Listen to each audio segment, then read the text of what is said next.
அடுத்த மக்கள் தொகை கணக்கெடுப்புடன் சாதிவாரி கணக்கெடுப்பு நடத்த மத்திய அமைச்சரவை கூட்டத்தில் முடிவெடுக்கப்பட்டுள்ளது. டெல்லியில் பிரதமர் மோடி தலைமையில் அமைச்சரவை கூட்டம் நடைபெற்றது. இதில் பகல்காம் தாக்குதலில் உயிரிழந்தவர்களுக்கு மௌன அஞ்சலி தெரிவிக்கப்பட்டது.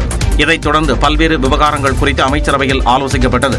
பின்னர் செய்தியாளர்களை சந்தித்த மத்திய அமைச்சர் அஸ்வினி வைஷ்ணவ் பல்வேறு திட்டங்களுக்கு மத்திய அமைச்சரவை ஒப்புதல் அளித்துள்ளதாக தெரிவித்தார். முக்கியமாக அடுத்த மக்கள் தொகை கணக்கெடுப்புடன் சாதிவாரி கணக்கெடுப்பும் நடத்த முடிவெடுக்கப்பட்டதாக தெரிவித்தார். According to Constitution of India, census is a union subject. Some states have conducted surveys. I am repeating the word surveys to enumerate castes. Some states have done this well, while some others have conducted such surveys purely from a political angle in a non-transparent way. The Cabinet Committee of Political Affairs has decided today, that is 30th April 2025, that caste enumeration should be included in the forthcoming census. மக்கள் தொகை கணக்கெடுப்பு மத்திய அரசின் வரம்புக்குள் வருவதாக குறிப்பிட்ட அவர் சாதிவாரி கணக்கெடுப்பை மாநில அரசுகள் நடத்தினால் குழப்பம் ஏற்படும் என்று முழக்கமடித்தார்.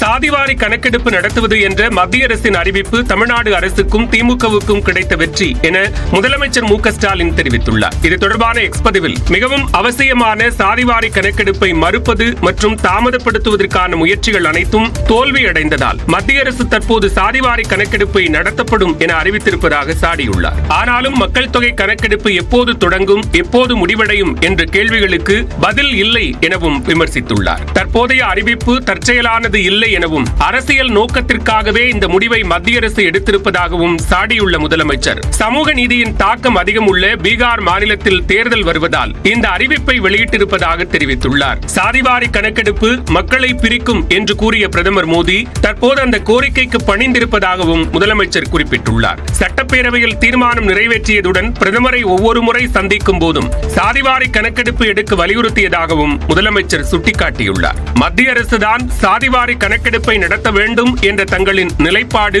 நிரூபிக்கப்பட்டுள்ளதாக தெரிவித்துள்ள முதலமைச்சர் இது தமிழ்நாடு அரசு, திமுக மற்றும் இந்தியா கூட்டணிக்கு கிடைத்த மற்றொரு வெற்றி என பெருமிதம் தெரிவித்துள்ளார். 11 ஆண்டுகளுக்கு பிறகு திடீரென ஞானோதயம் வந்து அரசு சாதிவாரி கணக்கெடுப்பை கொண்டு வந்துள்ளதாக மக்களவை எதிர்க்கட்சித் தலைவர் ராகுல் காந்தி விமர்சித்துள்ளார். மத்திய அமைச்சரவை கூட்டத்தில் சாதிவாரி கணக்கெடுப்பு நடத்த முடிவெடுக்கப்பட்டது குறித்து மக்களவை எதிர்க்கட்சித் தலைவர் ராகுல் காந்தி செய்தியாளர்களை சந்தித்தார். அப்போது பேசிய அவர் மத்திய அரசின் அறிவிப்பை வரவேற்பதாக கூறினார். Caste census, we have been fighting now for some time. Government has opposed. For some reason, we don't understand what that reason is. They have suddenly decided to do it. We welcome that. சாதிவாரி கணக்கெடுப்பில் 2 model இருப்பதாக கூறியுள்ள ராகுல் காந்தி தெலுங்கானா கொண்டு வந்தது ஒரு வகை என்றும் மற்றொன்று பீகார் அரசின் கணக்கெடுப்பு என்றார். தெலுங்கானாவில் சாதிவாரி கணக்கெடுப்பில் உள்ள நடைமுறைகளை உட்புகுத்தி கணக்கெடுப்பு நடத்த வேண்டும் என்றும் வலியுறுத்தினார். மக்கள் தொகை கணக்கெடுப்புடன் சாதிவாரி கணக்கெடுப்பு நடத்தும் முடிவு வரலாற்று சிறப்புமிக்கது என்று மத்திய உள்துறை அமைச்சர் அமித் ஷா வரவேற்பு தெரிவித்தார். மத்திய அரசின் மக்கள் தொகை கணக்கெடுப்பின் போதே சாதிவாரி கணக்கெடுப்பு எடுக்கப்படும் என்ற அறிவிப்பை மிகுந்த மகிழ்ச்சியுடன் வரவேற்பதாக சட்டமன்ற எதிர்க்கட்சித் தலைவர் எடப்பாடி பழனிசாமி தெரிவித்துள்ளார். எக்ஸ் பக்கத்தில் பதிவிட்டுள்ள அவர் 93 ஆண்டுகளுக்கு பிறகு சாதிவாரி கணக்கெடுப்பு நடத்தப்படுவதை மனதார வரவேற்பதாக கூறினார். மக்கள் தொகை கணக்கெடுப்பை நடத்த மத்திய அரசு முடிவெடுத்திருப்பது மிகவும் வரவேற்கத்தக்கதாகும் என்று பாமக எம்பி அன்புமணி ராமதாஸ் தெரிவித்துள்ளார். பீகார் மாநில தேர்தலில் மக்களை ஏய்த்து வாக்குகளை வாங்குவதற்காகத்தான் மத்திய பாஜக அரசு இந்த அறிவிப்பை வெளியிட்டிருக்கிறது என்று விசிக தலைவர் திருமாவளவன் கூறியுள்ளார்.